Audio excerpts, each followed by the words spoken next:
Дорогие школьники и студенты, победители и призеры Международной олимпиады по финансовой безопасности, от лица Федеральной службы финансового мониторинга и Организационного комитета Олимпиады поздравляю вас с началом большого пути «Мир финансов».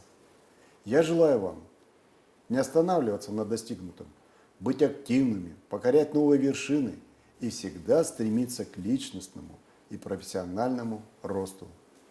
Ведь именно вы – будущее этого нового цифрового мира. Желаю вам удачи в нелегком пути по освоению мира финансов.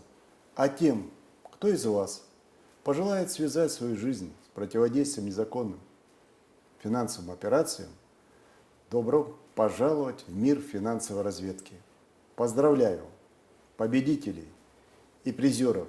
Надеюсь в скором времени увидеть вас в числе студентов Международного сетевого института в сфере противодействия отмывания денег и финансирования терроризма, а также в рядах финансовой разведки. Успехов вам!